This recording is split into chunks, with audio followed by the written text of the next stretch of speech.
नमस्कार, स्वागत है आप सभी का आप सभी के पसंदीदा कार्यक्रम मसला में, और मैं हूं आपके साथ ज्योति। हरियाणा में तीसरी बार सरकार बनने को आतुर बीजेपी के सामने इस बार चुनौतियां कम नहीं है। चुनौतियां कम नहीं है, इसीलिए मेहनत भी कम नहीं होनी चाहिए, जिसके चलते धुआंधार तरीके से प्रचार प्रसार और काम चल रहा है। सत्ता विरोधी लहर का डर हो या फिर 10 साल सत्ता से दूर रहने वाली कांग्रेस पार्टी बीजेपी के सामने सबसे बड़ी चुनौती बन रही है। लोकसभा चुनाव में बीजेपी के प्रदर्शन से पार्टी के रणनीतिकार नई नई नीतियां बना रहे हैं। हालांकि कांग्रेस की गुटबाजी का बीजेपी को फायदा मिल सकता है, ये बात भी कही जा रही है। लेकिन 2 दिन पहले कांग्रेस की प्रदेश चुनाव समिति की नई दिल्ली में बैठक हुई, जिसमें भूपेंद्र हुड्डा के साथ रणदीप सुरजेवाला, कुमारी सैलजा, कैप्टन अजय यादव और बीरेंद्र सिंह ने भागीदारी करते हुए ये संदेश देने की कोशिश की कि भले ही उनके बीच मुख्यमंत्री पद की लड़ाई है, लेकिन सबसे पहले जीत के लिए वो एकजुट होंगे। उधर गुरुग्राम में बीजेपी की प्रदेश चुनाव कमेटी की बैठक 2 दिन से चल रही है, जिसको लेकर कहा जा रहा है कि बड़े पैमाने पर सिटिंग विधायकों के टिकट कटने के भी आसार हैं, और इस बैठक में चुनाव को लेकर कई महत्वपूर्ण निर्णय लिए गए। दूसरी तरफ लोकसभा चुनाव में क्षेत्रीय पार्टियों से ज्यादा मत प्रतिशत पाने वाली आम आदमी पार्टी भी जोरों शोरों से तैयारी कर रही है। इस बीच आम आदमी पार्टी ने जेजेपी के साथ लग रहे गठबंधन के कयासों को भी नकार दिया है और स्वतंत्र तरीके से सभी 90 विधानसभा सीटों पर चुनाव लड़ने का ऐलान कर दिया है। अब ऐसे में एक बात तो साफ होती है कि इस बार के चुनाव में मुकाबला बड़ा दिलचस्प होगा, क्योंकि इस बार मैदान में उम्मीदवार ज्यादा होंगे।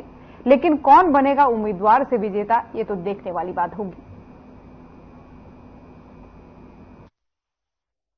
हरियाणा प्रदेश में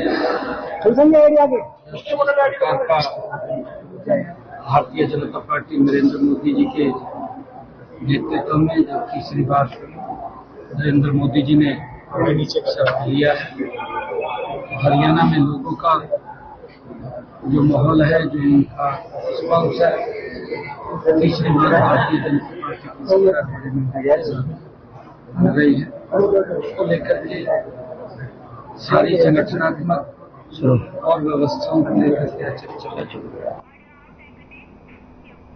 और इन्हीं सब तमाम मुद्दों पर आज भी हम चर्चा करने वाले हैं। चर्चा के लिए मेहमानों का पैनल हमारे साथ जुड़ गया है। सबसे पहले आपका परिचय उनसे करवा दूं। नीरज गुप्ता जी प्रवक्ता कांग्रेस के तौर पर हमारे साथ जुड़ रहे हैं। राजवीर रोहिला जी प्रवक्ता बीजेपी के तौर पर हमारे साथ जुड़ रहे हैं। साथ ही राकेश भड़ाना जी प्रवक्ता आम आदमी पार्टी हमारे साथ जुड़ रहे हैं। आप सभी मेहमानों का बहुत बहुत स्वागत है। पहला सवाल राजवीर जी आपसे ही लेना चाहूंगी। आज भी देखिए 2 दिन से बैठक चल रही है, क्या मेरी आवाज आप तक पहुंच पा रही है? जी, जोर से आ रही है आवाज। 2 दिन से बैठक चल रही है प्रदेश चुनाव समिति की, कई सारे मुद्दों पर चर्चा की खबर सामने आ रही है। अभी ये भी कहा जा रहा है कि अभी चर्चा अधूरी है, अभी और लंबी चलनी है। लेकिन सवाल ये कि कब तक लोगों को अब इंतजार करना होगा, कब तक लोग सोचे कि लिस्ट आ जाएगी, क्योंकि ज्ञानचंद गुप्ता जी तो कह चुके हैं कि वही पंचकुला से चुनाव लड़ रहे हैं। ज्योति जी, अभी चुनाव का समय है, तो चुनाव के समय हर पार्टी अपनी अपनी हिसाब से सीटों का चयन करते हैं, कैंडिडेट का चयन करते हैं। तो इसी दृष्टि से भारतीय जनता पार्टी की जो चुनाव समिति गठित हुई थी मुख्यमंत्री जी के नेतृत्व में, प्रभारी जी के नेतृत्व में, उन्होंने कल और आज मैराथन बैठक की और 90 की 90 जो हमारी विधानसभा सीटें हैं उन पर मंथन किया है। और एक बड़ी बात निकल के आई आज सुनीता दुग्गल जी ने बड़ी महत्वपूर्ण बात कही है, जिसपे गौर करना चाहिए। भाई हमारे हरियाणा से जो पैनल जाएगा उसमें एक कैंडिडेट का नाम भी हो सकता है, 2 का भी, 4 का भी और मैक्सिमम 5। उसके बाद निर्णय हमारा हाईकमान करेगा और हाईकमान का जो फैसला वो सबका मान्य है। तो कहीं ना कहीं भारतीय जनता पार्टी की जो चुनाव समिति ने उसने अपना दायित्व पूरी ईमानदारी से और निष्ठा से और बिना कोई भेदभाव और बिना कोई दबाव के आज किया होगा, ऐसा हमें विश्वास है। क्योंकि भारतीय जनता पार्टी का हर कार्यकर्ता उम्मीद लगाए रखा है कि हमें बेस्ट से best candidate Bharatiya Janata party का नेतृत्व देने का काम करेगा। और हमारा जो एक ध्येय है, हर कार्यकर्ता का एक ध्येय होता है कि हमारा जो कैंडिडेट है किसी भी हल्के में सिर्फ और सिर्फ कमल का फूल है। तो भारतीय जनता पार्टी का जो भी कमल का फूल लेके आएगा वो हमारा विधायक होगा। तो हमारे लिए कोई चिंता की बात नहीं। चिंता की बात तो कांग्रेस और अन्य पार्टियों के लिए जहां मारामारी पड़ी हुई है, हमें कोई दिक्कत नहीं। हमारा तो बड़ा स्मूथली हमारा ये सारा काम हो गया आज। तो क्योंकि हमने 10 दिन पहले रायशुमारी की थी, रायशुमारी में 3 नाम मांगे गए थे और वो भी सूचीबद्ध कार्यकर्ताओं के, जो हमारे बूथ के लेकर मंडल, हल्का अध्यक्ष, जिला अध्यक्ष, यहाँ तक के सूचीबद्ध कार्यकर्ता, जो राष्ट्रीय स्तर का भी अगर कोई नेता वहां रहता है तो उसकी भी राय मांगी गई थी। तो हमारा तो बड़ा लोकतांत्रिक तरीके से हमने ये चीजें की है। तो मैं तो धन्यवाद करूंगा हमारे नेतृत्व का, जिन्होंने स्मूथली इस काम को निपटा दिया। ये तो ठीक है राजवीर जी, आत्मविश्वास भी अच्छी बात है, तैयारियां भी दिख रही हैं, लेकिन एक चीज जो है उसको नकारा तो नहीं जा सकता। लोकसभा चुनाव में जो परिणाम आए थे मत प्रतिशत के रूप में, वो कहीं ना कहीं निराशाजनक जरूर था बीजेपी के लिए। और उधर आम आदमी पार्टी जो क्षेत्रीय पार्टियों से अधिक मत प्रतिशत लेकर के आती है, तो क्या लगता है चुनौती तो थोड़ा बहुत है ही, एक्स्ट्रा तैयारी उसके लिए करेंगे या बिल्कुल निश्चिंत है? जो रिजल्ट आया था केंद्र का वो उसके बाद गंगा में बहुत पानी बह चुका है। तो आगे हमें जो चुनाव आ रहे हमें उस पर फोकस करना है, और जो अब उस पर बार बार डिबेट करने का कोई फायदा नहीं भाई ये सीटें कम क्यों हुई क्यों ज्यादा, क्योंकि भारतीय जनता पार्टी का जो कार्यकर्ता वो लड़ना जानता है, वो मैदान में है, और मैदान में उसने जो हमें दिशा निर्देश मिलते, चाहे वो शक्ति केंद्र चाहे मंडल चाहे बूथ है, तो वो कार्यकर्ता लेके हुए 25 तारीख को हमारा मेगा जनसंपर्क अभियान चलने वाला, जो मोदी जी की मन की बात सुनने के बाद शुरू होगा। और हम हर बूथ पर हम अपना एक छोटा सा कार्यालय खोल रहे हैं कि भाई जो उस बूथ के जो मतदाता है हम उनसे ज्यादा से ज्यादा संपर्क करें। तो ये हमारी स्ट्रेटजी है। तो भारतीय जनता पार्टी हर घर में जाएगी, हर घर में जा रही है, और हम अपनी योजनाओं को बता रहे हैं, जनता को भरोसा दिला रहे हैं। जो हमने किया वो किसी ने नहीं किया था, जो हमने आपको योजनाएं दी है, जो हमने लाभ दिए, क्योंकि अल्टीमेटली कोई भी पार्टी सत्ता में आए, आज हम हैं कल को कोई और होगा, वो कोई विषय नहीं है, लेकिन जो ध्येय होता है वो होता है जनता की भलाई, जनता को राहत दिया जाए, जनता को सुविधाएं दी जाए। तो वो काम भारतीय जनता पार्टी ने 10 साल में करके दिखाया है। ठीक है कि वो इलेक्शन में हार जीत होती रहती है, लेकिन उससे हमारी भारतीय जनता पार्टी का कोई भी कार्यकर्ता मायूस नहीं है। कार्यकर्ता बिल्कुल जोश और खरोश के साथ लगा हुआ है। नहीं, अल्टीमेटली गोल तो वही है कि जनता को सुविधाएं मिले, उनका काम होना चाहिए। भाई सरकार में लोग इसीलिए आते हैं। लेकिन एक बयान बड़ा वायरल हो रहा है, उसको लेकर भी मैं आपका रिएक्शन जानना चाहूंगी। अभी दलाल जी ने कहा था, जेपी दलाल जी ने, कि किसी की भी सरकार बने, अगर कांग्रेस की भी बनती है, उनका वीडियो बहुत वायरल हो रहा है, तो 6 महीने के अंदर गिर जाएगी। तो इस तरीके का जो जेपी दलाल जी का सुनिए, वो जेपी दलाल जी कोई गंभीरता का बयान नहीं, तो मजाक में दिया बयान। ऐसे तो हजारों बयान वायरल होते हैं, ऐसे हजारों बयान वायरल होते हैं। चुनाव आयोग का संविधान है, देश का सुरक्षा तंत्र है, देश में न्यायालय है, तो इन बातों का कोई ज्यादा महत्व मैं नहीं देना चाहूंगा, क्योंकि ये बातें वो मजाक में टेबर कह दी जाती है। ठीक है ना, तो कोई इनका कोई ज्यादा महत्व नहीं होता। और ऐसे बयान हर पार्टी की तरफ से कुछ न कुछ दिया जाता है, तो हर बयान को अगर हम पकड़ के बैठेंगे तो मुझे नहीं लगता यह डिबेट हो पाएगी। चलिए ठीक है, लेकिन इसका जवाब नीरज जी जरूर देना चाह रहे हैं। नीरज जी, आवाज पहुंच पा रही है? जवाब दीजिएगा आप, आवाज पहुंच पा रही है नीरज जी? जवाब दीजिएगा। सुनिए पहले तो मैं मजाक कर जाता भाई, सुनिए नीरज जी, बहुत आतुर है जवाब देने के लिए। सुनिए तो पहले सवाल तो सुनिए। मैं कह रही हूँ मैं रिएक्शन लूंगी, इस पर पहले नहीं लूंगी। पहले एक दूसरा सवाल है, उसके बाद इस पर जवाब दीजिएगा। देखिए, मेरा सवाल ये है कि आप लोग लगातार जो भी यात्राएं अपनी निकाल रहे हैं, जो भी रैलियां निकाल रहे हैं, उसमें आपका ये लक्ष्य है कि बीजेपी की विजय रथ को रोकना है, तो उसके लिए स्पेशल प्रयास क्या कर रहे हैं? देखिए, जो भी हमारी रैलियां निकल रही हैं उसका लक्ष्य ये है, ना कि है कि बीजेपी रोकना। हमारा लक्ष्य है कि जो हमने 10 साल में काम किए उनको जनता को हिसाब देना, उसके बेस से अपनी सरकार बनाना। रथ तो इनका अपना रुक जाएगा जब हमारी सरकार बन जाएगी। तो मैं एक ही बात बोल रहा हूं, इनके रथ को रोक रहे हैं, हम तो अपनी सरकार बनाने जा रहे हैं और हम जनता के बीच जा रहे हैं। देखिए, इनके 10 साल का पूरा खाता तैयार है और हमारे 10 साल का खाता तैयार है। इनके शासन में बहुत कमियां रही हैं, चाहे वो किसान का मामला हो। इन्होंने भलाई की है ना, अभी मेरे प्रवक्ता साहब भी कह रहे हैं, भी इन्होंने भलाई की है, हरियाणा की जनता की बहुत भलाई करी है। महंगाई बढ़ाकर, रोजगार छीन के, कान को दिवाला पीट दिया, गोलियां चल रही है खटाखट, अपराधी भाग रहे हैं फटाफट। क्या काम नहीं किए? 750 किसान को मार दिया, वो इसे भी मजाक समझते हैं। अभी कह रहे हैं ना मजाक में, जब इनके प्राइम मिनिस्टर मोदी जी, अमित शाह जी कह सकते हैं मजाक में 15 लाख आएंगे खाते में, तो ये तो बहुत सिंपल सी बात है जेपी दलाल जी के लिए या किसी भी करने के लिए, कि लोटस कमल तो हमेशा खिलाने को तैयार रहते ही है। इनका कमल तो हमेशा खिलाने को तैयार रहता है, किसी तरह सत्य हत्याई जाए। इनका मोटिव ही ये सत्य हत्याना। देखिए, इन्होंने क्या काम किया ये सारे हरियाणा की जनता जानती है। पार्टियों का वही है नीरज जी। नहीं तो ठीक है, तो हमने तो ऐसी बात नहीं की ना 6 महीने में सरकार गिर जाएगी, ये तो पहले कॉन्फिडेंटली कह रहे हैं। और जेपी दलाल जी कोई साधारण नेता तो है ही नहीं।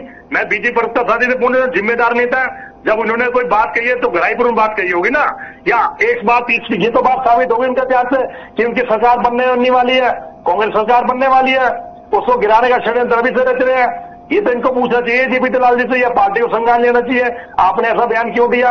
देखिए, हमारा इन फालतू की बातों पर कोई ध्यान नहीं। कांग्रेस अपना काम कर रही है, लगातार हमारी संदेश यात्रा और हिराना मांगे साहब जोर शोर पे है और टिकटों पे मंथन जारी है और बड़ी जल्दी आपको खुशखबरी देंगे। देखिए, कांग्रेस पार्टी में कोई सीएम का पद जो भी है वो बाद में डिसाइड होगा और कांग्रेस पार्टी एकजुट है। सिर्फ कांग्रेस के सारे नेता मिलकर चुनाव लड़ रहे हैं और सभी कांग्रेस के झंडे तले चुनाव लड़ेंगे। कांग्रेस की विचारधारा को आगे बढ़ाया जाएगा और जो भी हरियाणा की जनता के लिए भलाई के काम किए गए वो हमने सारे मैनिफेस्टो में बता दिए हैं। जैसे 6,000 बुढ़ापा पेंशन हो, 500 रुपए का सिलेंडर हो, जो उन्होंने 5 लाख की सीमा जो 25 लाख करेंगे, क्रीमी लेयर में 6 से 8 की सीमा उसे 10 करेंगे। ऐसे नेकों काम है जो हम जनता के बीच लेके जा रहे हैं। इन्होंने कोई काम नहीं किया, ये जनता को बेवकूफ बना रहे हैं। सुबह इनके एक बीजेपी प्रवक्ता साथी कह रहे थे कि हमें शायद रोहिला जी कह रहे थे कि एमएसपी में 2-3 फसलें तैयार है। भाई कितनी फसलें थी आप ध्यान कर लो, 12-13 फसलें हमेशा एमएसपी में रही है। ठीक है, ये बात आप कहते हैं डेली। एक बात मेरी भी सुन लीजिए। आपने ठीक है, आपने रख दिया, आपने क्या करना है। आपने कहा कि मुख्यमंत्री जो भी बनेगा हम बाद में बताएंगे, अभी बताएंगे तो झगड़ा नहीं हो जाएगा। नहीं, देखो हर पार्टी में देखो हर मुख्यमंत्री कौन नहीं बनना चाहता, आप बताइए। कोई खुल के बोलता है, कोई इसकी 30 दिल में रह जाती है। शायद ये बीजेपी प्रवक्ता साथी भी सोच रहे हैं मैं मुख्यमंत्री बन जाऊं। मुख्यमंत्री बनने की इच्छा तो सबकी रहती है, शायद मेरी भी, और जिसमें हिम्मत होती है वो बोल देता है, बाकी दिल में रह जाती है। हर पार्टी का कार्य देखिए, ये कोई बात नहीं है। देखिए, लोकतंत्र है और कोई भी किसी के लिए इलेक्शन लड़ सकता है, मुख्यमंत्री बन सकता है, सोचने में कोई बुराई नहीं। फैसला तो हाईकमान करेगा ना जी। और हमारे परसों की मीटिंग में सबने बोल दिया कि पहले सरकार बनाते हैं, उसके बाद देखा जाएगा। तो तुम्हारे हाईकमान का फैसला है, या विधायक दल चुनाव करेंगे कि विधायक दल जिसके बाद ज्यादा विधायक है वो चुनाव करेंगे, कौन सीएम बनेगा, ये तो बात की बात है। चलिए ठीक है, लौटूंगी आपके पास। हमारे साथ एक और प्रवक्ता बने हुए हैं, राकेश जी। राकेश जी, आवाज पहुंच पा रही है? राकेश जी, देखिए, गठबंधन के कयासों से आम आदमी पार्टी ने नकार दिया है कि जेजेपी के साथ गठबंधन करेंगे। उनका कहना है कि स्वतंत्र रूप से हम चुनाव लड़ेंगे सभी की सभी सीटों पर, अभी तो कोई इरादा नहीं है। इससे पहले कांग्रेस के साथ भी गठबंधन से मनाही हो गई थी। तो कितना आत्मविश्वास है कि 90 की 90 सीटों पर हम लड़ेंगे, और क्या लक्ष्य इस बार तय करके रखेंगे, कितनी सीटें आ जाएंगी? ज्योति जी, सबसे पहले मैं ये कहना चाहता हूँ कि हम चुनाव लड़ेंगे, 90 की 90 विधानसभाओं पे चुनाव लड़ेंगे और हरियाणा में हम अपनी सरकार बनाएंगे, ये भी तय है। क्योंकि उसके पीछे एक कारण है, 10 साल भारतीय जनता पार्टी ने राज किया और 10 साल कांग्रेस ने राज किया। आप कांग्रेस की बात हम करें तो कांग्रेस ने इस प्रदेश को लूटने में कोई कसर छोड़ी नहीं। क्योंकि पूरा हरियाणा जाता है, जिस तरीके से कांग्रेस ने एक ही वर्ग की राजनीति की, एक ही वर्ग के लोगों को नौकरियां दी, एक ही जिले में विकास हुए, भ्रष्टाचार इनके समय में पूरा था, परिवार इनके समय में पूरा था। और आज जो 10 साल का शासन भारतीय जनता पार्टी पिछले 10 सालों से हरियाणा में कर रही है, ये भी किसी से छुपा नहीं। भारतीय जनता पार्टी ने जिस तरीके से हरियाणा में जितने भी वादे किए, चाहे वो विकास का वादा हो, चाहे वो किसानों को हो, चाहे युवाओं का हो, चाहे बेरोजगारी का हो, चाहे महंगाई का हो, जितने भी वादे किए उनका सफल हुए और एक भी वादा इन्होंने पूरा नहीं किया।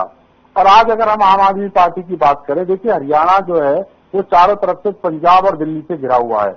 और हरियाणा का लाल केजरीवाल, ये सब लोग जानते हैं कि हरियाणा का लाल केजरीवाल, और केजरीवाल जी ने जो देश में कहा वो करके दिखाया। चाहे अगर हम दिल्ली की बात करें, चाहे हम पंजाब की बात करें, दिल्ली में हमने जो कहा हमने वो करके दिखाया। चाहे वो बिजली का मामला हो, चाहे शिक्षा का मामला हो, चाहे चिकित्सा का मामला हो, चाहे विकास का मामला हो, वही हमने पंजाब में करा। चाहे बिजली फ्री का मामला हो, चाहे हमें मोहल्ला क्लिनिक देने की बात हो, चाहे शिक्षा बहुत अच्छे स्कूल बनाने की बात हो, चाहे जो भी गारंटी हमने दी वो हमने पंजाब में पूरी करी। क्योंकि आज हरियाणा के लोग अब ये चाहते कि जो हमने पंजाब और दिल्ली के लोगों को सुविधा दी वो हरियाणा में भी दे। जो हमारी 5 गारंटियां जो अरविंद केजरीवाल जी ने जो लॉन्च किया, जो हरियाणा के लोगों से वादा किया है, उन 5 गारंटियां हम अगर हमारी सरकार आएगी तो हम निश्चित तौर पर उनको पूरा करेंगे। और चाहे हरियाणा में जिस तरीके से आज शिक्षा का दिवालिया निकला हुआ है, जिस तरह शिक्षा के नाम पे हरियाणा को लूटा गया, स्कूलों के नाम पे लूटा गया, अगर हमारी सरकार क्या आएगी तो बढ़िया शानदार हम स्कूल बनाएंगे। चाहे चिकित्सा की बात हो, आज हरियाणा में बिल्कुल चिकित्सा के जो सरकारी हॉस्पिटल है उनमें बुरा हाल है। उन पर चर्चा करेंगे और नीरज जी भी रिएक्शन देना चाह रहे हैं। लेकिन नीरज जी, उससे पहले मेरा सवाल राकेश जी से ही एक है। देखिए राकेश जी, आपने सबसे पहले बात उठाई कांग्रेस को लेकर कि कांग्रेस ने जो है चीजें सही तरीके से नहीं की। अगर आपको लग ही नहीं रहा था कि कांग्रेस ने हरियाणा के विकास के लिए कुछ भी काम किया, तो उसी हरियाणा में आपने गठबंधन में लोकसभा चुनाव लड़ा। उस समय खूब तारीफों के पुल बांधे कि इंडिया गठबंधन बहुत अच्छा काम करेगा, अब इस बार बीजेपी को हराना है। तो वो मानसिकता कैसे बदल जाती है? क्योंकि काम तो अल्टीमेटली लोगों के लिए ही करना है। देखिए ज्योति जी, जब इंडिया गठबंधन बना तो उसके पीछे एक रीजन था, जिस तरीके से भारतीय जनता पार्टी के प्रधानमंत्री और बाकी गृह मंत्री या अन्य जो लोग थे, उन्होंने विपक्ष पे जो हमला कर रखा था, ईडी और सीबीआई का जो गलत तरीके से इस्तेमाल वो कर रहे थे, उसे रोकने के लिए हमने इंडिया गठबंधन में आए। पर इंडिया गठबंधन में जाके हमने लोगों को बताया कि हमें तो मोदी जी को रोकना था, सुन लीजिए, मोदी जी को रोकना था, इसलिए हमने इंडिया गठबंधन किया। परंतु आज कांग्रेस ने जो हमारे सीट में छुरा घोपा, हमारे कंधे में घर के जो बंदूक चलाई, पर 5 लोकसभा वो जीत गए है। वरना अगर आज पीछे हाल देखे कांग्रेस का, तो ये गुस्सा है अपनी सीट नहीं जीत पाने का, जिसमें आपको मौका मिला था, उसको नहीं जीत पाने का गुस्सा है क्या? नहीं, वो तो देखिए, अगर हम उसे जीत पाते, निश्चित तौर पर एक तो इनके नेता थे कांग्रेस के, चाहे वो जितने भी नेता थे, उन्होंने हमारे सीट पे छुरा घोंपने का काम किया, क्योंकि इन्हें पता था अगर कुरुक्षेत्र हम जीत जाएंगे तो इनके पास कुछ बचेगा नहीं बाकी। तो हमारे इनके पास देखो, कांग्रेस का तो दिवालिया निकला हुआ ज्योति जी, ना इनके पास संगठन है, जाते हैं, इनके पास कुछ बचा नहीं है हरियाणा में। और आप देख रहे हैं जिस तरीके से टिकटों के मामले में झूठ प्रचार हो रही है, शैलजा कह रही है मैं मुख्यमंत्री बनूंगा, हुड्डा कह रही है अब आप सीधे गुटबाजी की बात कर रहे हैं, सीधे आप गुटबाजी की बात कर रहे हैं कि कांग्रेस में गुटबाजी है। मैं रोक रही हूँ आपको, क्योंकि एक रिएक्शन मैं उनसे ले लूं पहले दोनों से, फिर आपके पास लौटूंगी। नीरज जी, छोटा सा रिएक्शन अपना दीजिए, क्या कहना चाह रहे हैं, उसके बाद राजवीर जी आपके पास आऊंगी। आज हरियाणा में एक ही नारा है, हरियाणा का लाल जेल में है केजरीवाल। ये भूल गए आसपास में सीएम साहब इनके कितनी जेल में भ्रष्टाचार का इल्जाम लगाने से पहले भैया अपने गिरबान में जाग लेते हैं। आज आप सीबीआई को मंजूरी मिल गई है, देखिए सीबीआई को मंजूरी मिल गई है सुप्रीम कोर्ट से आप पे मुकदमा चलाने की, आप उसकी चिंता करिए। 17 महीने बाद आपके मंत्री छूटे हुए हैं, फिर भी आप पद से बने हुए हैं, पद से आप हटते नहीं। देखिए आप अपने भ्रष्टाचार पे ध्यान दिए। रही दिवाला पीने बात हरियाणा, अरे भैया बिना संगठन के हमारी 5 सीटें आ गई महाराज, अपने संगठन की चिंता करो। और रही है झूठा इल्जाम, आप देखिए प्रवक्ता है, सुनिए मेरी बात, सुनिए आप बीच बोलिए, आप प्रवक्ता है, प्रवक्ता। और आपके सुशील गुप्ता, अरे सुशील गुप्ता का ध्यान तो देख ले मेरे भाई, झूठ क्यों बोल रहा है? इधर डिबेट पे टीवी पे झूठ बोलने से कुछ नहीं होता। अरे सुशील गुप्ता से बड़े नेता नहीं हुआ। पहले मेरी बात करो, इनको चुप कराइए, इनकी चुप कराइए, अरे इनको चुप कराइए, चुप कराइए। दोनों चुप करा रही हूँ मैं, वो नहीं सुनेगी, मैं बहुत बार कह चुकी हूँ, इतनी बार नहीं चुप कराइए। दोनों को देखिए आप सुशील गुप्ता से बड़े नेता नहीं है। एक मिनट, सुशील गुप्ता की रिकॉर्डिंग देखिए, सुशील गुप्ता ने क्षेत्र में क्या बोला है कि कांग्रेस ने हमारा खुल के साथ दिया है। तो आप प्रवक्ता को कौन पूछ रहा है? भाई मैंने सुशील गुप्ता की रिकॉर्डिंग में बदल गई, समझ ही नहीं आया। नीरज जी, दोनों को रोक रही हूँ, प्लीज दोनों की ऑडियो डाउन कीजिए। एक रिएक्शन पहले मैं राजवीर जी का ले लूँ, उसके बाद फिर आप साथ में बोलेंगे तो अच्छा नहीं लगता। राजवीर जी। और कांग्रेस वाले हैं, ये मोरा कुश्ती खेल रहे हैं। जो राकेश भाई है, ये अनुराग ठाकुर जी के बयान को कोट करके बोल रहे हैं हमारी मदद नहीं की, पीठ में छुरा घोपा। लेकिन सुशील गुप्ता जी कुछ और बोल रहे हैं, क्योंकि सुशील गुप्ता जी अनुभवी नेता है, वो इनके प्रदेश अध्यक्ष है। अब राकेश भडाना जी अपने प्रदेश अध्यक्ष की बात को नेग्लेक्ट कर रहे हैं, ठीक है। तो ये इनकी आपस की नोरा कुश्ती है और ये लोग अंदर से मिले हुए हैं। इन लोगों का एक ही रास्ता है। लेकिन आप एक बात बड़े गंभीरता से समझिए, जब ये इंडी गठबंधन में थे तो बड़े वो मतलब मीठा, जब इन्होंने लगा नहीं बन पाएगी बात तो अलग हो गई, और उसके बाद फिर ये खाऊ ऐसे नहीं चलेगा। ये लूट खसोट की जो राजनीति आप करना चाहते हो ना आम आदमी पार्टी वालों, तुम्हारा यहाँ कुछ नहीं होने वाला।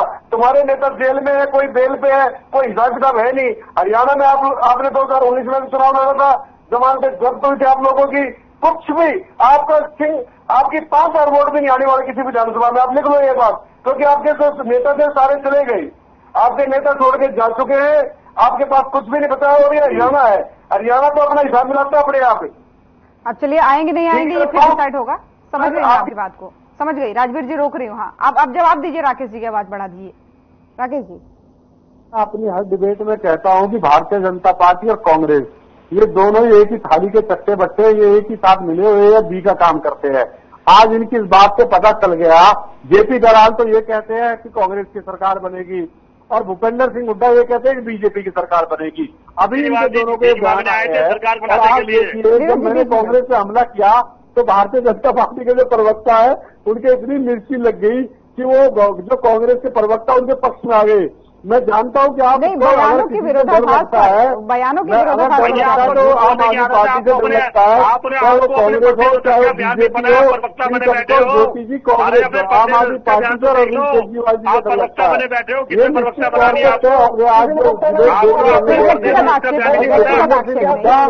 आज बीजेपी जो है दोनों एक ही ए और बी का काम कर रहे हैं। देखिए आपको भैया एक मिनट राकेश भाई, आप तो अपने प्रदेश बात काट रहे हो, उनका बयान तो सुन लो, या तो उनका बयान झूठा है या आपका सच्चा है। तो आपको यार अच्छा भाई भूपेंद्र सिंह हुड्डा ने जो बयान दिया है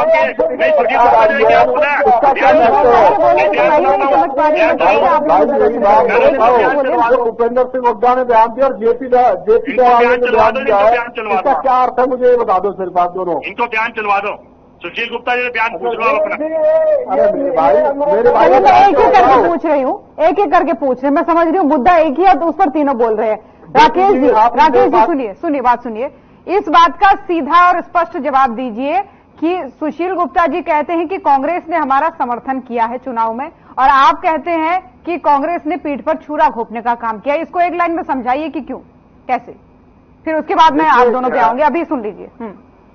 देखिए मैं ये कह रहा हूँ कि इनके पास संगठन था नहीं, पूरे हरियाणा जानता है इस बात को कि कांग्रेस के पास संगठन था नहीं, नेता था नहीं, आपस में जूट पजार हो रही थी। इन्होंने हमारे साथ गठबंधन किया, जो हमारे कार्यकर्ता थे पूरे हरियाणा में उनका इनको लाभ मिला। पर पीठ में छुरा घोंपने की बात यह कि कुरुक्षेत्र में जितने भी इनके नेता और कार्यकर्ता थे वो वहां पे उसके जो इनका युवराज जो रोहतक में चुनाव लड़ रहे थे ये वहां पहुंच गए और वहां पे सारे कार्यकर्ता इनके कांग्रेस के बीजेपी वालों के साथ लग गए, इसलिए इन्होंने हमारे पीठ में छुरा घोंपा। अगर हमें पता होता कि कांग्रेस पीठ में छुरा घोंपेगी तो हमारे कार्यकर्ता भी इनकी मदद नहीं करते पूरे हरियाणा में। वरना इनके पास यानी आपके कहने का ये मतलब है कि 5 सीटें जो कांग्रेस जीती है वो आपके कार्यकर्ताओं के प्रचार के बदौलत जीती है, ये कहना चाह रहे हैं ना? ये तो हरियाणा जानता है। चलिए ठीक है, अब मैं रोक रही हूँ आपको। अब नीरज जी अपनी बात कहिए। जानता है लेकिन सुशील गुप्ता नहीं जानते ये बात, बस पूरा हरियाणा जानता है, राकेश भांगड़ नहीं जानते, सुशील गुप्ता नहीं जानते, जो उनके अध्यक्ष है उनको ये बात नहीं पता कि हमने मदद की नहीं की। शायद उनका बयान देखे तो ज्यादा अच्छा रहता।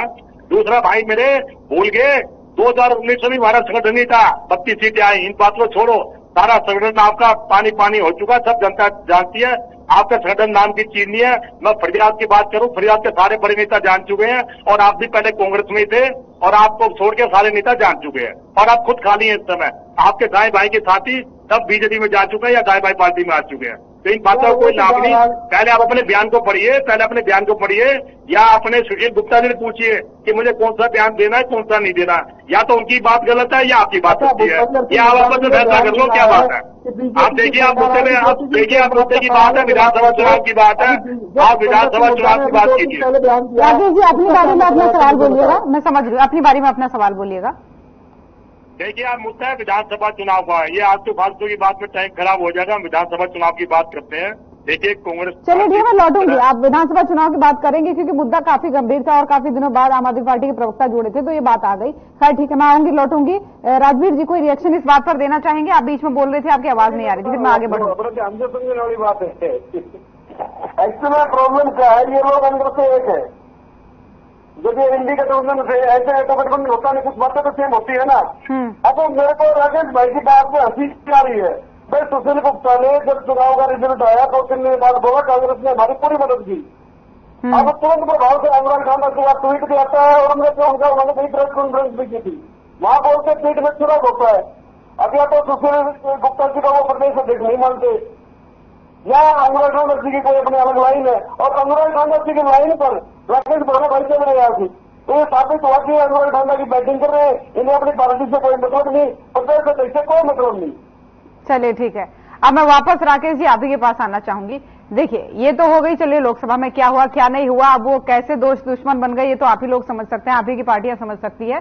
यहाँ पर मेन मुद्दा ये है कि देखिए चुनाव समिति की बैठक लगातार बीजेपी भी कर रही है और कांग्रेस भी कर रही है। अब क्योंकि आप 90 की 90 विधानसभा सीटों पर चुनाव लड़ने की बात कर रहे हैं और किसी के साथ गठबंधन करने की भी बात अभी नहीं कर रहे हैं, तो आपकी तैयारियां कहां तक पहुंची और ये बताइए आपकी लिस्ट पर क्या कब मंथन हो रहा है? हमारी पूरी तैयारी है, 90 की 90 विधानसभाओं में हमारी तैयारी है। हमारा संगठन आज हरियाणा में सबसे ज्यादा संगठन 40,000 हमारे पदाधिकारी पूरे हरियाणा में, ब्लॉक में, एक एक गांव में, एक एक ढाणी में, एक एक शहर में, सब जगह हमारे कार्यकर्ता है और पदाधिकारी हैं और बूथ पर में हमारा काम पूरा रेडी हो चुका है। और हमारी जो मंथन है वो एक एक जो हमारे हर विधानसभा में 5 से 7 कैंडिडेटों की लिस्ट है, इसलिए हमारा आराम से मंथन वहां हमारा चल रहा है। और अरविंद केजरीवाल जी की सहमति से, सुनीता केजरीवाल जी की सहमति से हमारी लिस्ट कभी 5 या 7 दिनों में एक पहली लिस्ट आने वाली है, क्योंकि लिस्ट कैंडिडेट ज्यादा और विधानसभाओं में 5 से 7 कैंडिडेट है, तो इसलिए हमारे एक एक कैंडिडेट की जिसकी छवि साफ होगी, जिससे कोई केस नहीं होगा, ऐसे कैंडिडेटों को हम जमीन को उतारेंगे। चलिए ठीक है। नीरज जी, चुनौती रहने वाले हैं इस बार आम आदमी पार्टी के कैंडिडेट आपके लिए, क्योंकि इस बार तो कैंडिडेट ज्यादा होंगे ना। उधर किसान संगठन चुनाव लड़ रहे हैं, ये अलग लड़ रहे हैं, जेजेपी वाले अलग लड़ रहे हैं, इनेलो और बसपा वाले एक साथ लड़ रहे हैं। राजनीतिक दलों से छोटा हो बड़ा हो उसे हल्के में लेना चाहिए। लड़ाई के मैदान में सब बराबर है, ये एक पुरानी कहावत है कि लड़ाई के मैदान में सबको कम नहीं आगना चाहिए। ये अच्छी बात है, 90 में चुनाव लड़े, चुनाव लड़ने का राइट है, संविधान में व्यवस्था है, कोई भी लड़ सकता है। लेकिन कांग्रेस पार्टी पूरी तरह से तैयार है। कांग्रेस पार्टी के सामने चाहे कोई दल हो, आम आदमी हो, बीजेपी हो, अन्य दल भी हो, कांग्रेस से कोई फर्क नहीं पड़ता।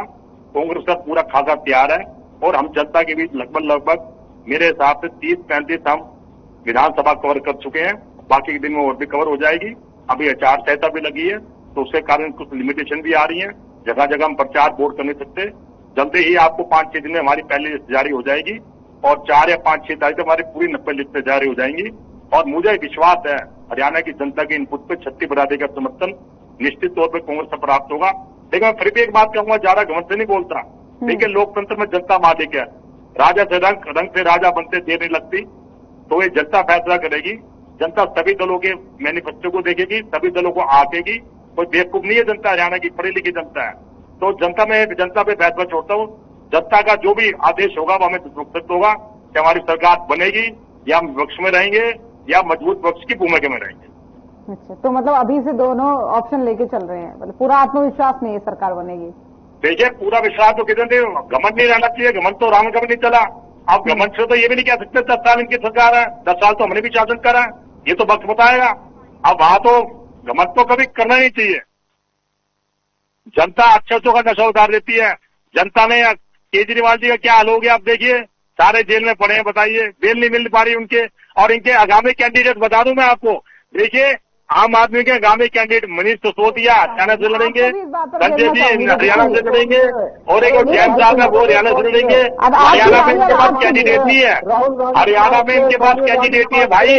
और आज ही हमें कह रहे हैं ना, अरे आप पॉलिटिकल कैरियर हमने जो बनाया था। दिल्ली में पहली सरकार, देखिए, दिल्ली में पहली सरकार हमने बनवाई थी। हमने नहीं, दिल्ली में सरकार नहीं बनी थी, पहले दिल्ली में सरकार हमने बनवाई थी आपकी।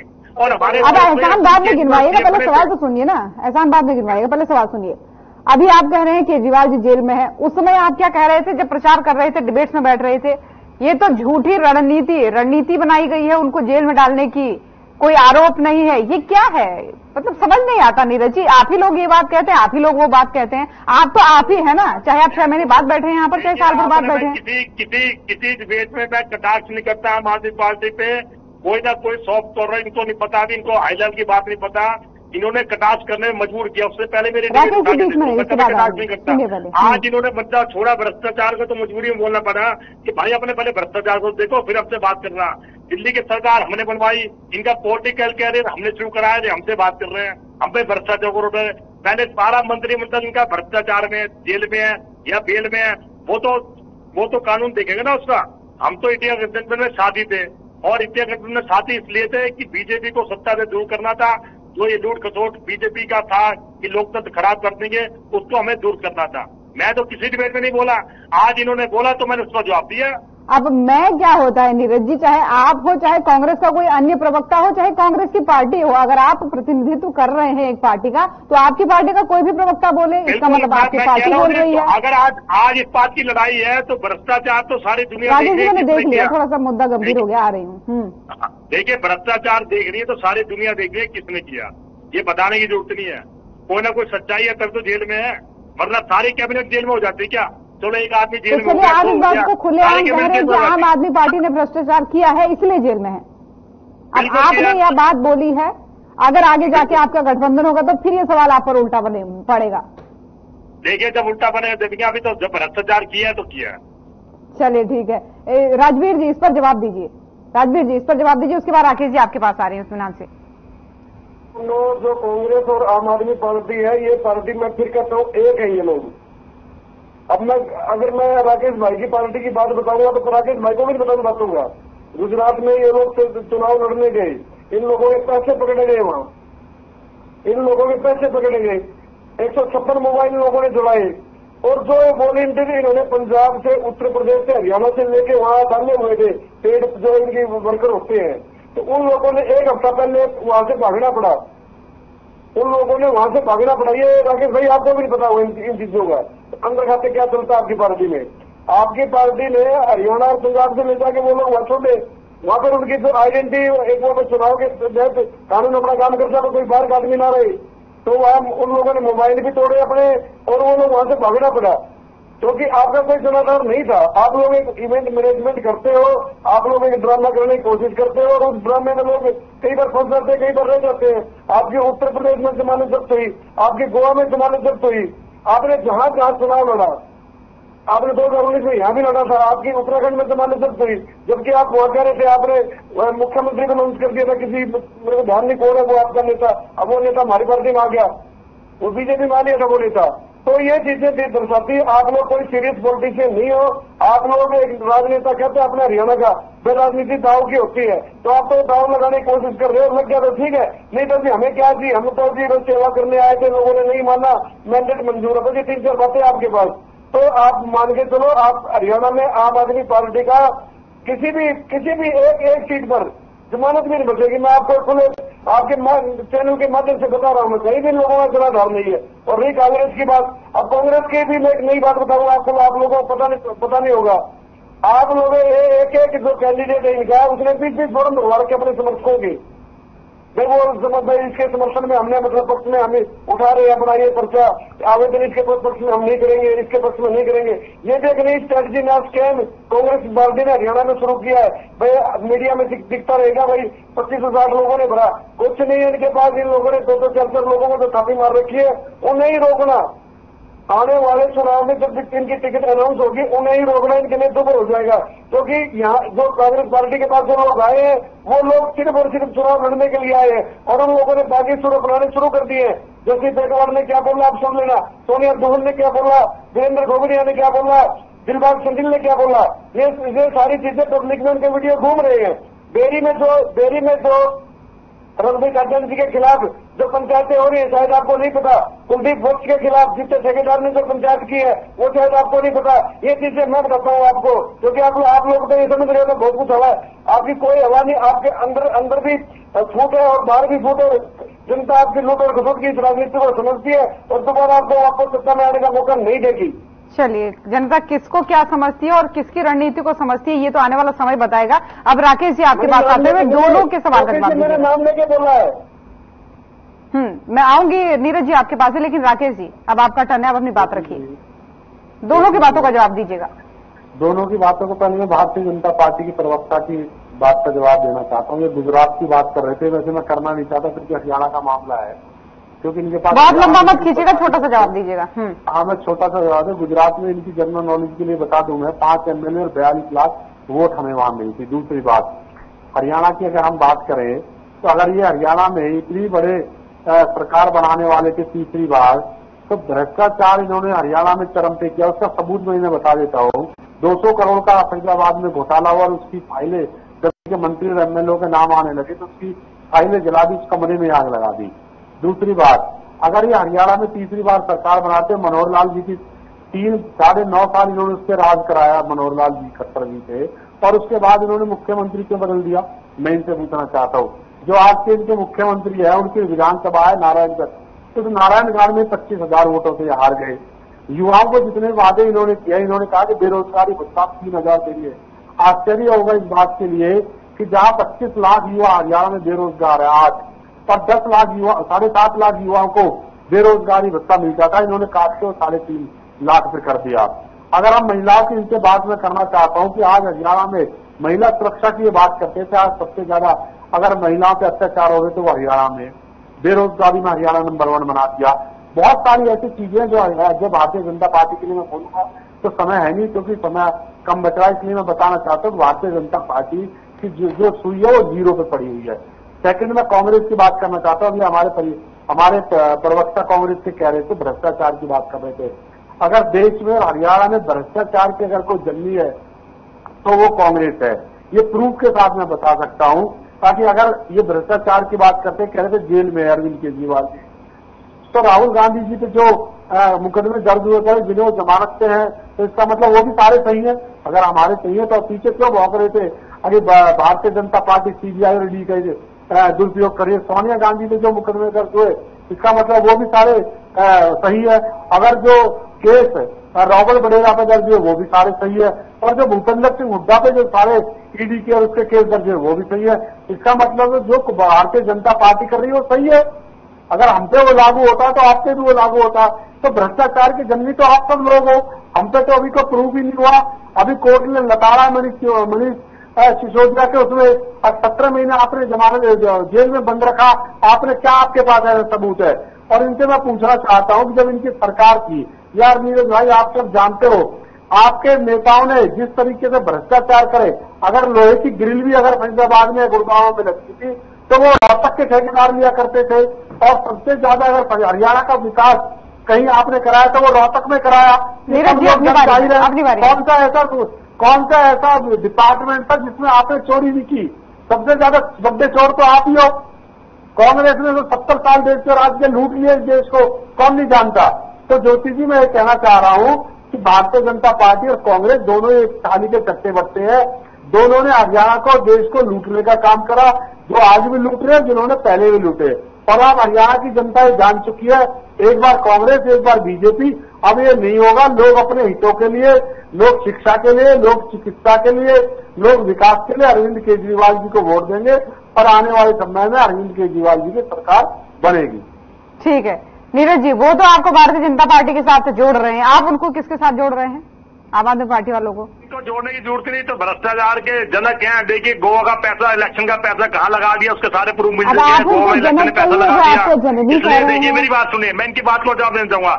अरे भाई तुम्हारे बात तो पक्के खिलाफ थे, तभी तो जेल में है। हमारा कोई नेता जेल में नहीं, बेल पे है, पहले ही ऑलरेडी बेल में हुई है। हमारा नेता कोई जेल पे नहीं गया, चाहे सोनिया गांधी जी से कोई भी हो, वो जांच का विषय है। आपके बेटे तो जेल में बैठे हैं, 17 महीने से बैठे, 17 महीने बाद बेल मिली है, तो इसके लिए मामला संगीन था। आज दूसरा सुप्रीम कोर्ट ने सीबीआई को क्लीन चिट दे दी है, इनसे मुकदमा चलाओ। तो आप तो बोलो ही मत। अगर इतने हम कोर्ट में जन्नी थे तो आप ही हमारे पास दिल्ली में आए थे। दिल्ली में सरकार बनाने के लिए कौन आया था समर्थन मांगने हमसे? भैया 70 साल में अगर कोर्ट में थे तो आप हमसे समर्थन मांगने क्यों आए? बताइए मुझे, दिल्ली में सरकार क्यों बनाई? अगर कांग्रेस जननी थी, जब तो सत्ता का लालच दिख रहा था। अरे आप तो वो पार्टी है जो आपको लाए थे, जिन्होंने खड़ा किया, अन्य हजारों को धोखा दो दिया। आपसे ज्यादा देशद्रोही कौन हो सकता है? अन्ना हजारे से पूछो, जिसके चेले हो गए थे केजरीवाल, उनकी पीठ में कैसे छुरा मारा। और बात कर रहे हैं सिद्धांत जी, लोकपाल आ गया, लोकपाल के बहाने सत्या हटाई थी, आज तक लोकपाल है।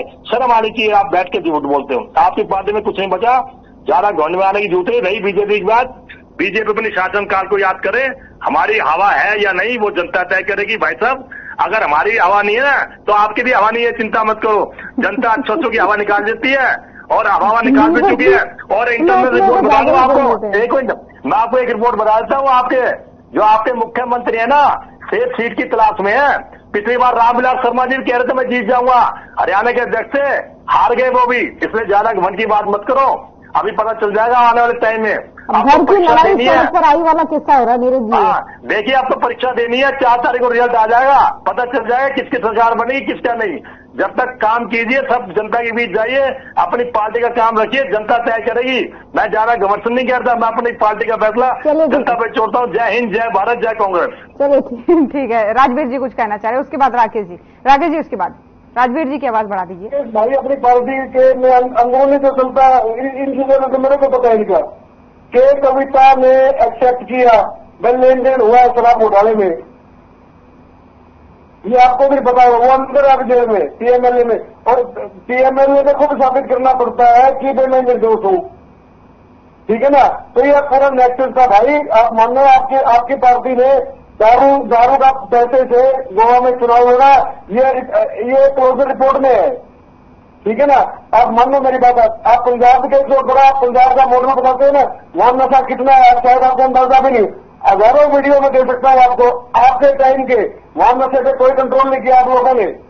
आप लोगों ने सिर्फ वसूली का केंद्र बनाया है, चाहे वो दिल्ली से केंद्र को शिफ्ट करके पंजाब में बढ़ा दिया।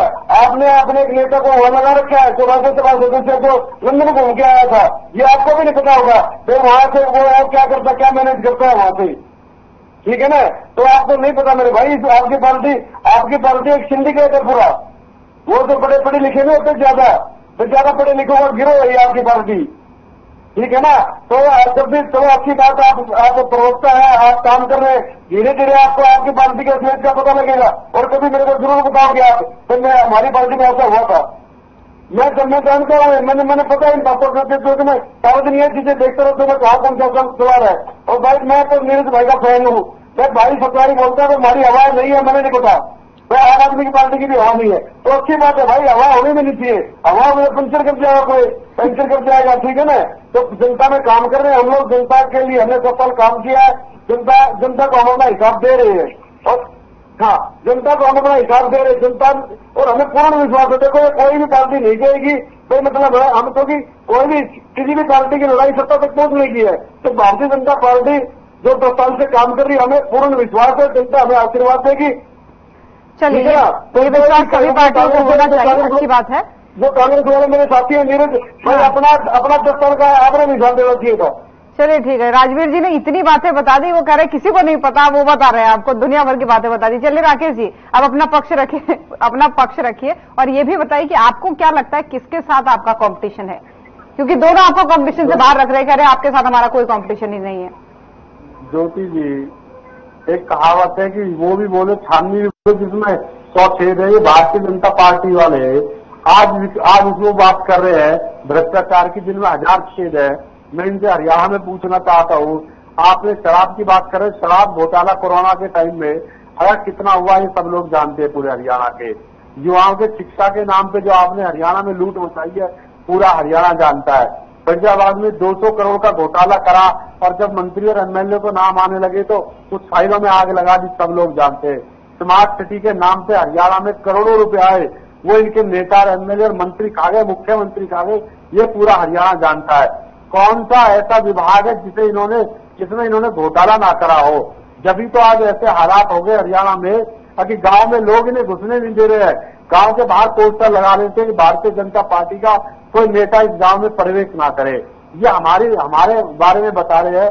ये अपने गिरबान में जाके कौन सा ऐसा वर्ग है जिन्होंने पीटा नहीं, चाहे युवाओं पे लाठीचार्ज करने की बात हो, चाहे किसानों पे लाठीचार्ज करने की बात हो, चाहे महिलाओं पे लाठीचार्ज करने की बात हो, चाहे शिक्षकों पे लाठीचार्ज करने की बात हो, चाहे कर्मचारी के वर्ग को जिसपे इन्होंने लाठीचार्ज ना करा हो, क्योंकि ये सत्ता को लाठी से चलाना चाहते थे और हरियाणा में घोटालों को दबाना चाहते थे। परंतु ज्योति जी, पूरा हरियाणा इस बात को जानता है कि भारतीय जनता पार्टी ने जितनी लूट हरियाणा में मचाई, इतनी लूट पूरे देश में किसी ने भी नहीं मचाई। हरियाणा को चारों तरफ से पूरी तरीके से विकास के नाम पे कोई भी अगर उठा ले उसके नाम पे इन्होंने लूटा है। और अब हरियाणा की जनता इस बात को जान चुकी है। हरियाणा का लाल केजरीवाल जो है वो हरियाणा का विकास करेगा, 36 बिरादरी के लोगों का विकास करेगा, समान विकास हरियाणा में होगा। जो पैसा सरकार का होगा वो जमीन पे लगेगा, ना कि लेके कांग्रेस और बीजेपी के नेताओं की जेब में जाएगा। चलिए ठीक है, ये बात आपकी समझ गई, लेकिन इन आरोपों के जाल से बाहर निकलते हुए अब थोड़ा ही समय डिबेट का बचा है, तो एक बहुत ही जरूरी मुद्दे पर बात करना चाहूंगी। देखिए, रोजगार सब चिल्ला रहे हैं। बीजेपी वाले कह रहे हैं हमने सबसे ज्यादा रोजगार दिया, कांग्रेस वाले कह रहे हैं कि इन्होंने रोजगार छीना, रोजगार दिया नहीं, रोजगार की कमी है। और आपकी जो प्राइमरी लिस्ट है हरियाणा को देने की कि हम हरियाणा में आएंगे तो ये करेंगे, ये हमारी प्राथमिकताएं हैं, उसमें रोजगार कहां पर आता है और क्या प्लान है आपका?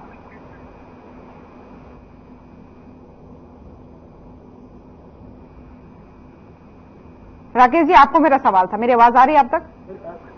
देखिए ज्योति जी, आज अगर पूरे देश की हम बात करें तो देश में सबसे ज्यादा अगर कहीं बेरोजगारी है तो वो हरियाणा में है, जिसमें भारतीय जनता पार्टी के अगर मैनिफेस्टो में जाए तो इन्होंने कहा था कि सबसे पहले जो हरियाणा में बेरोजगार युवा उनको नौकरियां देंगे। इन्होंने कहा था कि हरियाणा में जितने भी सरकारी जो रिक्त पड़े हुए, खाली जो पड़े हुए स्थान, उनको हम भरने का काम करेंगे। आप देखिए, हमने कहा था कि कच्चे कर्म पंजाब की अगर हम बात करें तो हमने कहा था कि अगर हमारी सरकार बनेगी तो हम कच्चे कर्मचारियों को पक्का करेंगे।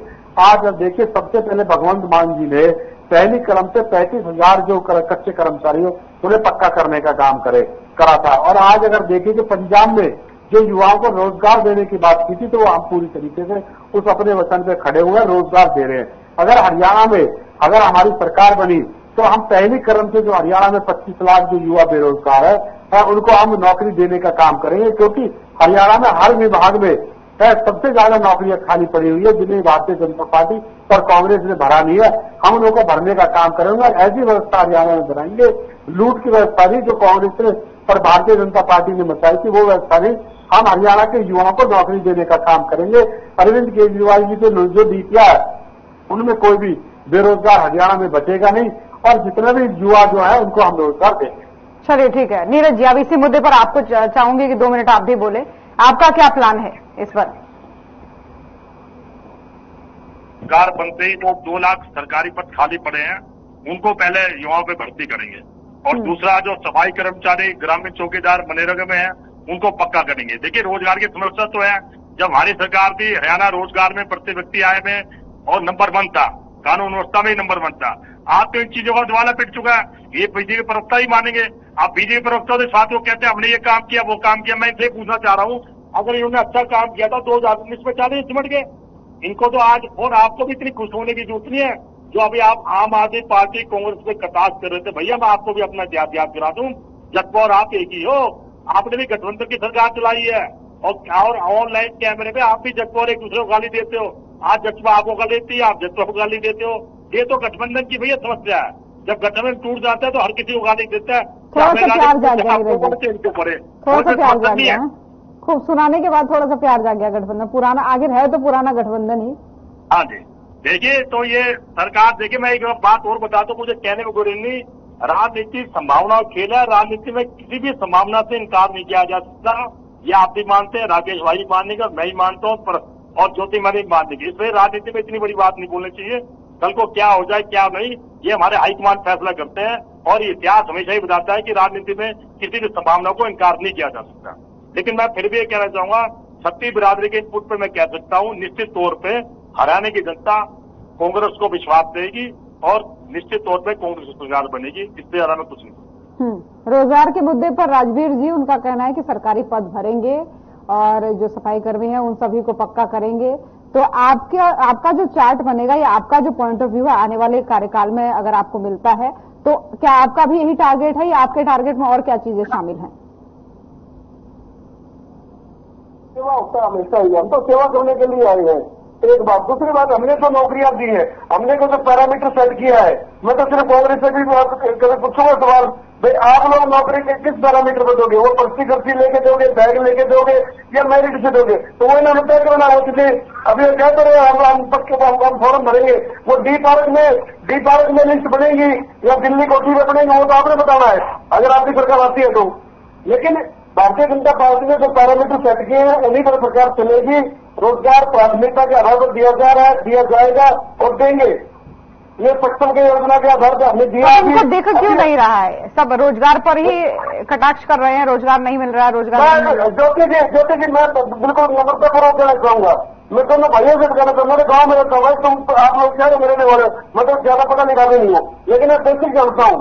तो हर गाँव में 6500 गाँव हरियाणा में 20,004 बूथ है। आप किसी न किसी गाँव में चेक कर लीजिए। अमीर लोगों के लिए रोजगार की कोई जरूरत नहीं, अस्सी लोगों के बिजनेस होते, लेकिन उस गरीब में घर जाके देखिए जिसे बिना पर्ची बिना खर्ची वो डी ग्रुप की मिली, सी ग्रुप की मिली या पी ग्रुप की मिली, ये नौकरियां मिली हरियाणा में। और आप ये एसटीएफ का जो रिजल्ट आया था ना, वो जो इंटरव्यू 7 बजे खत्म हुए थे, मैं बताऊंगा, और 8 बजे उसका इंटरव्यू उसका रिजल्ट आ गया था। तो भारतीय जनता पार्टी ने पूरी कोशिश की है कि पारदर्शिता से मेरिट से रोजगार दिया जाए, नौकरी दी जाए, और वो करके दिखाया है। और ये सब कुछ पूर्व मुख्यमंत्री मनोहर जी का वजह से हुआ, क्योंकि उन्होंने एक बयान में खुद बोला था कि मुझे सरकार के अंदर से भी दबाव था, बाहर से भी दबाव था, लेकिन मैं अपने फैसले पर ठीक था। मैंने एक माइलस्टोन सेट करके दिया, मैं 3 करोड़ जनता का मुख्यमंत्री हूं। मैं हरियाणा में एक से काम करता हूं। उसी पैटर्न पर हमारे नायक देवी जी ने एक क्लिक करते हैं तुरंत प्रभाव से रिजल्ट आ जाता है, एक क्लिक करते हैं तुरंत प्रभाव से एचकेआर में नौकरी लग जाती है। किसी की कोई सिफारिश की जरूरत नहीं, किसी की कोई पर्ची खर्चे की जरूरत नहीं। जब बढ़ेगा वो आगे बढ़ेगा और इसी के आधार पर मैं कह सकता हूँ भारतीय जनता पार्टी की सरकार बनेगी पिछली बार और हमने काम करके दिखाया है। और लोग आप रैंडमली कैमरा लेके जाइए, जिस गांव में नौकरी लगी पूछ लीजिए, मैं यही मिलूंगा आपने फिर। तो कोई भी ये नहीं कह पाएगा कि भाई मतलब हमने कोई 10 पैसा किसी को दिया है। वो ठीक है, कोई नेक्सस चलाने वाले पुराने कांग्रेसी थे, वो आज भी एक फैसला आया है जिसमें 5 साल की जेल हुई है। आज भी फैसला आया हाईकोर्ट का जिसमें 5 साल की जेल उनको पेश करने का मामला था। तो भारतीय जनता पार्टी की सरकार खुद आगे बढ़ के अपराधियों को पकड़ती है। हमारे दूसरी सरकारों की तरह हम लोग घोटालों को जमाते नहीं है। तो 200 करोड़ की बात कर रहे थे। चलिए ठीक है राकेश जी तो वो उसको उठाकर किसने किया? समय की कमी है राजवीर, और वो लोग जेल में है। तो आप लोग ये बताइए ना, इसी सरकार ने कार्रवाई की है भारतीय जनता पार्टी की भ्रष्टाचार के खिलाफ। चलिए ठीक है, समय की कमी है, चाहूंगी अपनी बात आप समाप्त करें। चलिए ठीक है, नीरज जी कुछ कहना चाह रहे हैं, फाइनल कमेंट भी आपका इसको समझूंगी। ये जब पर्ची खर्ची कितनी डिविडेंड ले तो आओ, प्रूफ तो ले आओ भैया। मैंने कल भी कहा था तथ्य तो ले आओ। फिर पर्ची खर्ची कहने से क्या हो, तो मैं जो आप भ्रष्टाचारी मान जाओगे। पर्ची खर्ची का भी प्रूफ तो लाओ भाई। जब 9.5 साल हो गए सरकार को, एक भी प्रूफ लाए नहीं। मैंने पिछली डेट में बोला था पर्ची खर्ची के तथ्य तो लाओ। और हमारे सीएलपी लीडर साहब ने, सुनो, सीएलपी लीडर साहब ने हुड्डा साहब ने स्पेशल बोला था आपके मुख्यमंत्री जी को और स्पीकर को, भाई कोई पर्ची का प्रूफ लाओ। ऐसे बोलने से कुछ नहीं होता। देखिए तो आप भी इंडियन वर्ग पर कार्रवाई कब करेंगे बताइए? सेबी की रिपोर्ट पे क्या कार्रवाई करेंगे इंडियन वर्ग पे? लाइए रिपोर्ट। तो ये सब बेबुनियाद बात है, जनता सब समझ रही है। आपके कहने से कुछ नहीं होता, जनता सब समझती है कौन भ्रष्टाचारी कौन अत्याचारी। ये जनता को फैसला करने दो, ये बढ़िया रहेगा। आपके मेरे बोलने से कुछ नहीं होगा, जनता सब समझती है, ये जनता सब जानती है। जनता को राकेश जी एक छोटा सा कमेंट आप भी दीजिए फाइनल कमेंट है। ये दोनों मान चुके हैं, नीरज भाई भी मान चुके हैं, वो भी मान चुके हैं। अभी जनता पे छोड़ दो, जनता पे छोड़ दो। अरे भाई जनता पे तो छोड़ा हो, जनता तो जानती है आप सब लोगों को। आप भी भ्रष्टाचारी हो, वो भी भ्रष्टाचारी है। तो इसलिए आने वाली जो समय है, हमें तो पूरा कॉन्फिडेंस है, भरोसा है 36 बिरादरी के लोगों पे, हरियाणा के 2.5 करोड़ लोगों पे हमें भरोसा है कि वो हमारी सरकार बनाएंगे। चलिए ठीक है, बहुत धन्यवाद आप सभी मेहमानों का हमारे साथ जुड़ने के लिए खास चर्चा में। तो जैसे जैसे चुनाव नजदीक आ रही है, तैयारियां तो जोर पकड़ ही रही है, लेकिन जो आरोप प्रत्यारोप होते हैं वो भी पार्टियां एक दूसरे पर लगातार कर रही हैं। तैयारियों के बीच जो है प्रदेश चुनाव कमेटी की बैठक होती है, 2 दिन पहले कांग्रेस की होती है और 2 दिन से लगातार बीजेपी की भी चल रही है, जिसमें जो लिस्ट फाइनल हो रही है उम्मीदवारों की, उस पर भी लगातार मंथन किया जा रहा है। तो आज के मसले में इतना ही। नमस्कार।